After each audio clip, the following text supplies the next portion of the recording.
Here's a problem that most .NET developers are going to run into when working with EF Core. Say you have a couple of queries that are unrelated and you want to improve your performance by running them concurrently with something like Task.WhenAll. And that's what you find out, that you can't do this with EF Core because it doesn't support executing concurrent queries. Now I'm going to show you a solution for this in this video, so let's dive in. Let's look at this typical scenario where we have an API endpoint that's supposed to fetch some data for, let's say, a dashboard on some user interface. And more often than not, the data for this user interface comes from unrelated tables. So for example, we could be fetching some users, some recent orders, and let's say some system logs, and we want to display all this on some user dashboard. Because we are running these queries one by one, you're going to get the worst case scenario where your total execution time is going to be the sum of all three of these execution times. And this can add up depending on the load on your database and how much data you're having to filter before returning the results for this endpoint. So you may want to explore optimizing this by somehow running these queries in parallel. Now, you could split this into multiple API endpoints, but this incurs an additional cost of extra bandwidth and your user interface having to send 3 API requests as opposed to just one. So I'm going to add another endpoint here. There's going to be a copy of our first one, but we're going to try to optimize this the bad way. So I'm going to call this, let's say, sequential crash. And what's the idea here? Well, instead of having a wait in front of each of these calls, which are asynchronous and they're sending a request to the database, instead I'm going to store them into the variable, and our variable becomes a task. And this is effectively a promise that you may find some data here in the future. Now, accessing the results of the task isn't safe unless they've completed. So what you do is use something like Task.WhenAll, and if we just pass in the individual tasks, so let's say users, orders, and logs, now we're going to safely wait for all of them to complete, and then we can access the results. So I'm going to update the variable names to be users task, orders task, and then logs task. And then how we access the results is by accessing the result property of the task instance, which is now safe to do because we have waited for WhenAll to complete. And the effect of this should hopefully be that we run these operations concurrently, thus giving us a performance improvement. Just to be on the safe side, let's run this inside of a try catch block. And inside of the catch block, I'm just going to return a bad request with the exception type and the exception message. So let's go ahead and run our application and let's see how this is going to work. I also added a seed endpoint, which I'm going to call a couple of times here to seed some data so that we actually have something to work with when running our queries. And now let's try the sequential endpoint, which is just going to execute the EF Core queries one by one. So you can see that the execution time is something like 300 milliseconds, but that's actually a cold query, and a normal one is going to complete in 15 milliseconds. We get back our 100 users, orders, and logs, so everything seems fine. And if we take a look at the distributed trace, you can clearly see that our queries execute one by one inside of our API endpoint. So we're first going to see the query to fetch the users, and then the orders, and then the system logs. Now, this is perfectly acceptable if you're fine with the performance that you get from this type of setup. If you want to get something more, then you want to reach out for the solution that we are trying to implement. Now, let's test out our second endpoint. So as I said, this one should fail because we are trying to use EF Core in a way that it wasn't meant to be used. So I'm going to click send here, and we immediately land on a breakpoint in the catch block with the exception stating a second operation was started on this context instance before a previous operation completed. This is usually caused by different threads concurrently using the same instance of the database context, and you get some documentation for how you could potentially fix this. Now, this is a very common problem that you're going to run into with EF Core, and it has to do with the fact that EF Core, or the database context to be more specific, is scoped by default. So you're going to get back the same instance in a single API request, and you can't use that instance concurrently. Now, this can be problematic if you're, for example, publishing an event with multiple consumers and these consumers resolve the same database context. And let's say for performance reasons, you want to run these consumers concurrently, and that's where you could easily run into a bug like this, or it's not a bug actually, it's how EF Core works, but nonetheless you're going to get this exception. We run into the same problem in our API endpoint when trying to use Task.WhenAll, because we are trying to call these queries concurrently before every individual query can complete safely. So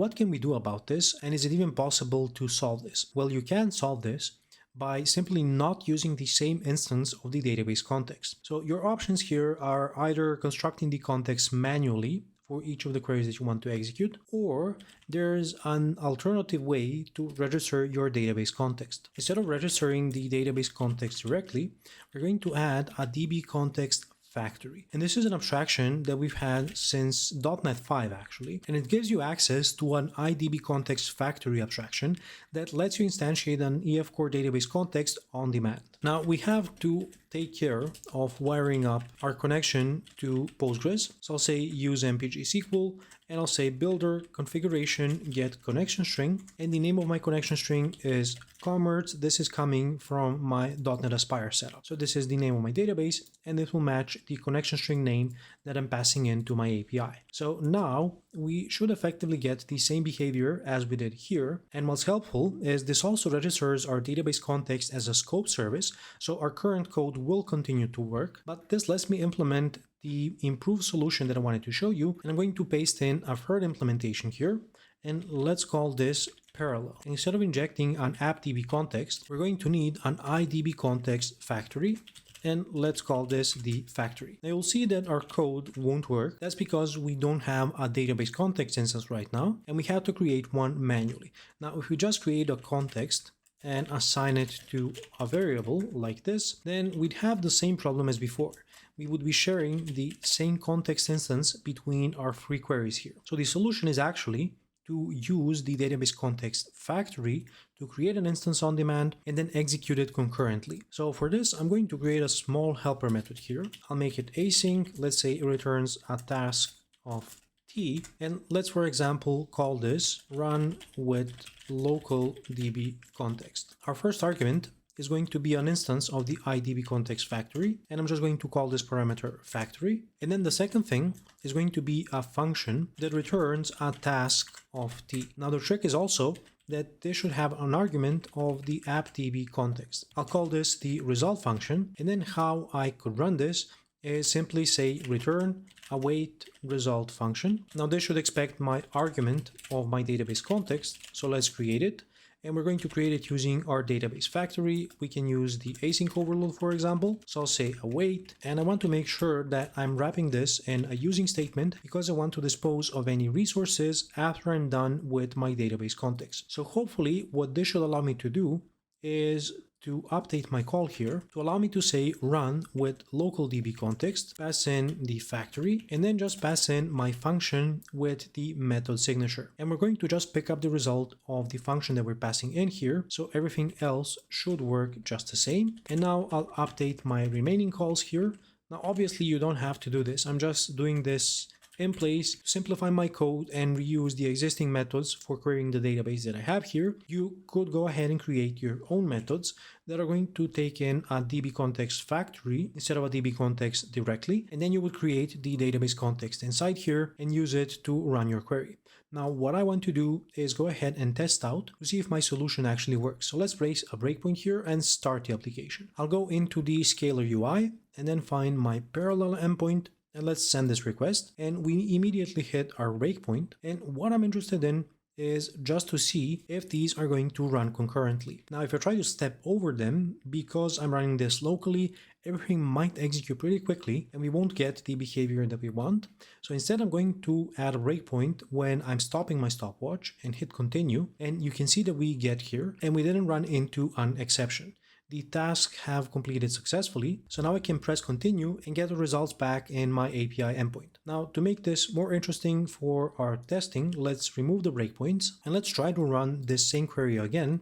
And you can see it completes in something like 12-13 milliseconds. Now let's look at the distributed trace, and what you'll notice is the three queries now start almost one after another, and they are executing concurrently, as you can see here, and this is a big difference from our previous example where they were running sequentially one after the other. Now, if you just compare the raw values of executing these endpoints, you may not be that impressed with the performance improvements. I'm getting something like 30 milliseconds pretty consistently with my sequential endpoint, whereas with the parallel endpoint, we are seeing something like 10 to 13 milliseconds. Now, obviously, the parallel execution is 3 times faster, and this is definitely great. This should be even more obvious looking at the distributed traces. Now, where this would be even more impressive is if I were using a remote database to run these queries. Because I'm running everything locally, you can see these queries complete pretty quickly, but with a remote database, the latency would definitely add up, and the difference between running these queries concurrently or in parallel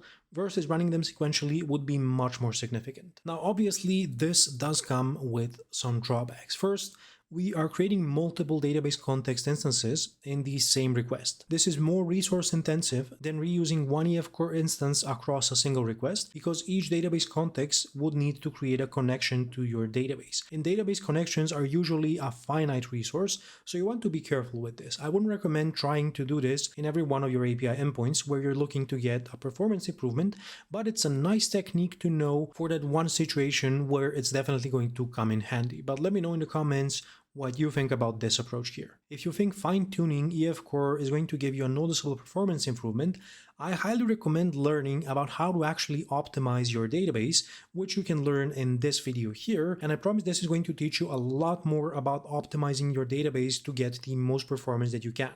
If you enjoyed this video, go ahead and smash that like button right below. Thanks a lot for watching, and until next time, stay awesome.